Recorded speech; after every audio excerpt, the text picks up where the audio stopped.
복음 가진 자의 성령의 열매라는 제목으로 갈라디아서 5장 22절에서 23절 말씀을 함께 보겠습니다. 갈라디아서 5장 22절에서 23절을 함께 읽겠습니다. 오직 성령의 열매는 사랑과 희락과 화평과 오래 참음과 자비와 양성과 충성과 온유와 절제니 이 같은 것을 금지할 법이 없느니라. 아멘. 우리 렘넌트들이 지금부터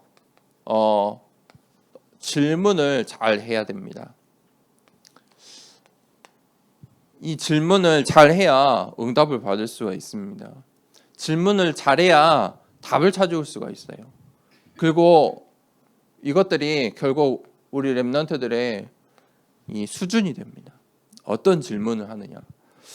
이 세상의 질문을 우리가 알아야 합니다.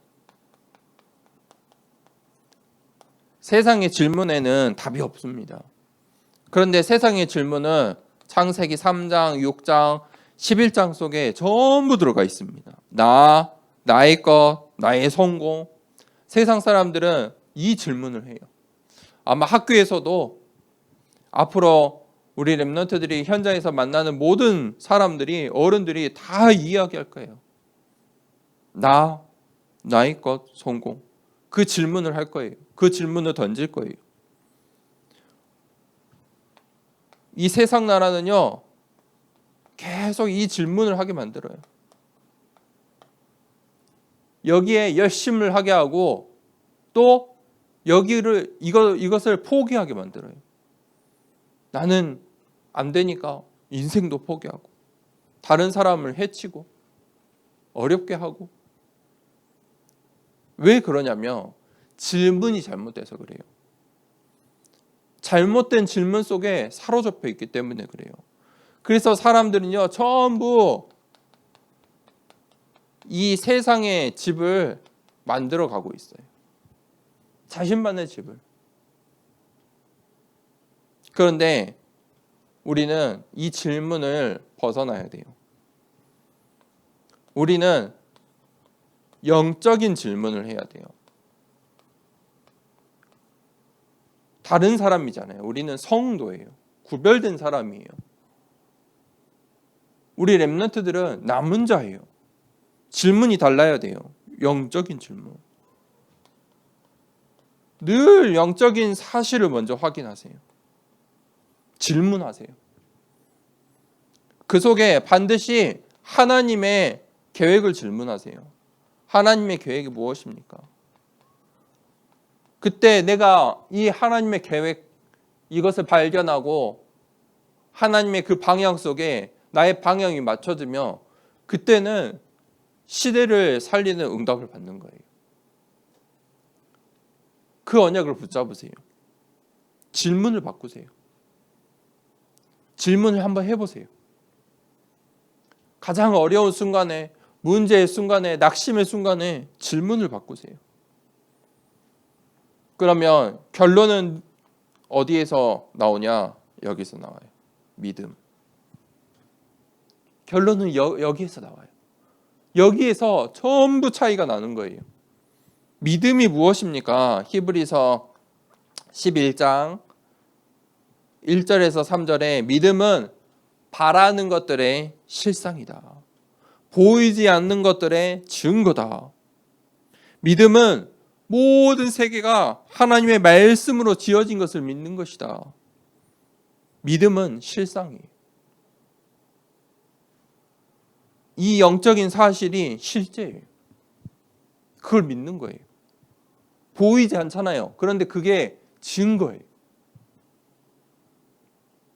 그게 이 세상 사람들이 이 속에서 운명, 사주, 팔자 가운데 사는 이유예요. 내가 렘넌트로서 응답받고 예배드릴 수 있는 이유예요. 자, 반드시 이걸 선택하세요. 그러면 오늘 본론 말씀에 갈라디아서를 통해 하나님께서 오늘 뭐라고 말씀하시냐? 너희가 육신적인 것에 머물러 있지 마라. 이 갈라디아 교회 사람들이 육신적인 것을 가지고 교회를 바라봤어요. 잘못된 질문을 한 거예요. 갈라디아서 2장 16절에 사람들이 율법은 무엇이냐면 인간 중심적인 거예요. 교회 안에서 인간 중심적으로 신앙생활을 하려고 하는 거예요. 너가 이걸 못했잖아. 내가 무엇을 못했지? 내가 무엇을 잘했지? 다 인간 중심적. 내가 이걸 했으니까 응답받았어. 너가 그걸 못하니까 응답 못 받는 거야. 전부 인간 중심적으로. 그게 율법이에요. 그것은 육신적인 것이야. 하나님과 상관없는 거예요. 하나님의 계획이 아니에요. 우리가 율법으로 구원을 절대 받을 수가 없어요. 율법으로는 하나님께 기쁨이 될 수가 없어요. 갈라디아서 4장 1절에는 종에 대한 이야기가 나오잖아요. 시대의 문제, 사회의 문제. 사람들이 교회에 와서 세상의 이야기를 가지고 어떻게 목사님이 저럴 수 있지? 어떻게 장로님이 저런 말을 할 수 있지? 서로 싸워요. 네 편, 내 편, 나는 누구의 편, 너는 누구의 편이냐? 보세요. 오늘날도 똑같죠. 갈라디아서 4장 3절에는 그것을 사람들이 이제 이 초등 학문을 따라가요. 무슨 말입니까? 이 세상의 중심, 세상 중심인 거예요. 이 세상의 지식을 따라가는 거예요. 이 세상의 지혜를 따라가는 거예요. 초등 학문을 쫓아가는 거예요. 이 육신적인 것에 머물러 있지 마라. 바울은 이 육신적인 것으로 은혜 받은 게 아니에요. 바울이 받은 은혜를 볼까요? 바울이 받은 은혜는 이 육신적인 것으로 바울은 이 모든 것의 교사였어요. 바리새인 중의 교사였어요. 이 모든 것의 제일 으뜸이었어요. 최고였어요. 세상 사람들이 볼 때는 이미 다 가진 사람이야. 그런데 그 바울이 이것을 배설물로 여겼어요. 배설물이다. 부끄러운 것이다. 바울이 받은 은혜는 바울의 인생의 가장 값진 것은 무엇이냐? 사도행전 9장 1절에서 15절에 바울이 예수 그리스도를 만난 거예요. 바울아, 바울아, 사울아, 사울아, 네가 핍박하는 예수라. 그 예수님을 만난 순간이에요. 그때 바울의 인생에 진짜 시작된 거예요. 진짜 바울의 인생이 시작된 거예요. 사도행전 11장 25절에서 26절에 그때 바울이 이제 복음을 받고 안디옥 교회에서 훈련을 받아요.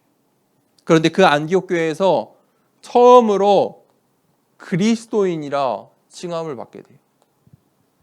그리스도인이 돼요. 안디옥 교회에서 이 축복을 받아요. 복음화가 된 것이죠. 개인화의 축복을 누린 거예요. 그리고 이제 본격적으로 현장으로 가요. 사도행전 18장 1절에서 4절에는 바울의 인생에 이제 전도자가 돼요. 중요한 언약을 붙잡고 나아갈 때 중직자의 축복, 브리스가 부부를 만나죠. 이것이 바울이 받은 은혜예요. 완전 다르죠.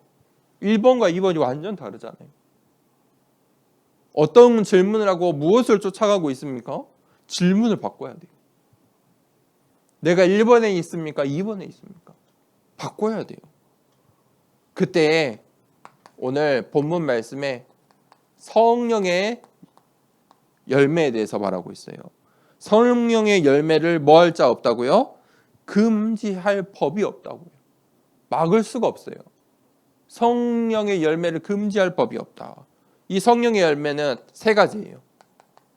하나님과의 열매. 세 가지. 처음 게 뭐죠? 사랑과 희락과 화평. 두 번째는 사람과의 관계에서.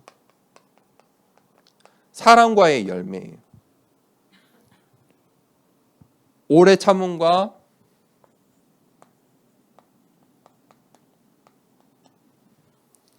자비와 양성이다. 이제 사람들에게 오래 참을 수 있고 자비를 베풀 수 있고 양선할 수 있는 거예요. 불쌍히 여기고 도와줄 수 있는 마음이 생겨요. 세상의 질문 속에 있으면요, 사람들을 바라볼 때 이렇게 못 바라봐요. 다른 사람을 오래 참을 이유가 없잖아요. 복음이 없으면 아무 이유가 없다니까요. 자비를 베풀 이유가 없어요. 그런데 복음 때문에, 하나님이 주신 사랑과 희락과 화평이 크기 때문에 사랑과의 열매가 맺는 거예요. 그러면 세 번째, 나에게 이 성령의 열매가 맺혀요. 충성과 온유와 절제니. 뭔가 느낌이 비슷하죠. 충성과 온유와 절제니. 이때 나에게 이 성령의 열매가 맺어져요.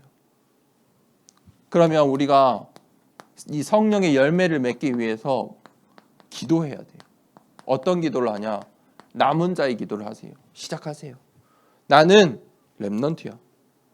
렘넌트 7명이 받은 축복이 무엇이냐? 전부 다 여호와의 신에 감동되었다.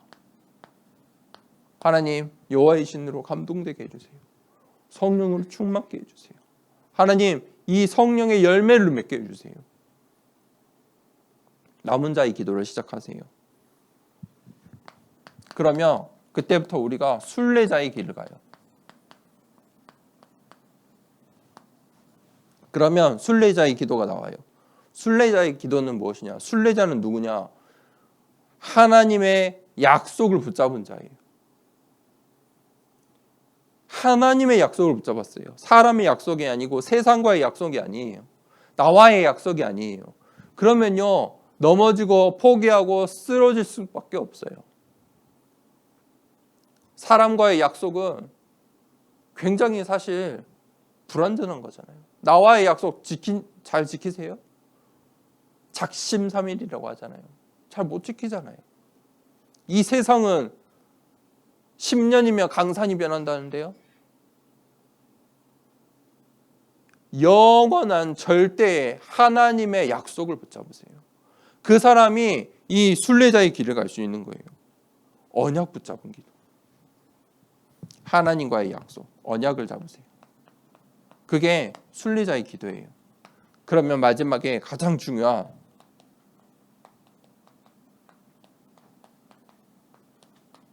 정복자의 기도를 이제 시작하세요. 정복자는요, 정복을 하려면 세 가지가 있어야 돼요. 뭐가 있어야 될까요? 능력이 있어야 돼요. 힘이 있어야 돼요. 정복을 하려면 내가 그 정복자로 치유돼야 돼요. 그리고 다른 사람을 살릴 수 있는 치유의 능력이 있어야 돼요. 증거가 있어야 돼요. 그것을 사명으로 가지고 있어야 돼요. 이게 정복자의 기도예요. 정복자의 기도는 지금부터 시작하세요. 우리가 잘 하고 있죠? 성삼위 하나님. 보호자의 배경을 누리고 이유가 있어요. 3시대 살리라고. 3시대 살릴 만큼. 그 일을 위해서 우주의 능력을, 전 우주를, 만물을 창조하신 분이에요. 우리의 생각과 우리의 능력을 뛰어넘으시는 분이에요. 전부 후무한 응답을 주세요. 그 힘을 가지고 하나님께서 주시는 5가지 힘을 달라고 지금부터 기도를 시작하세요. 정복자의 5가지 기도예요. 그래야 이 3가지가 나와요.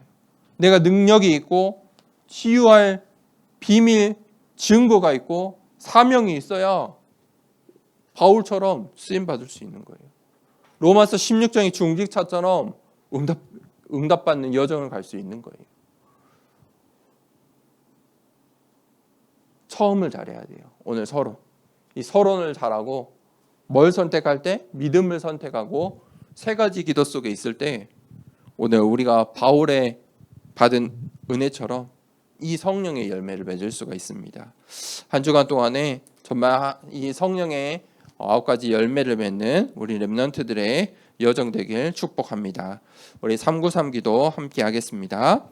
성삼위 하나님이 나의 주인 되심을 고백합니다. 성부, 성자, 성령의 하나님, 지금 이 시간 영력, 지력, 체력, 경제력, 인력으로 내 안에 충만하게 하옵소서. 기도하는 이 시간 내게 9가지 보좌의 축복이 세팅되게 하옵소서. 보좌의 축복과 시공간 초월하는 하나님의 역사가 내게 임하게 하옵소서. 237 나라 살릴 빛의 증거가 나에게 충만하게 하옵소서. 내 안에 심어 놓으신 하나님의 형상과 생명이 회복되고 에덴의 축복이 회복되게 하옵소서. 나에게 전무후무한 응답을 주시고 나의 모든 현장에 말씀이 성취되도록 인도하옵소서. 나에게 맡기신 교회와 학교 현장과 미래 살릴 전무후무한 응답을 주옵소서. 예수 그리스도 이름으로 기도합니다. 아멘.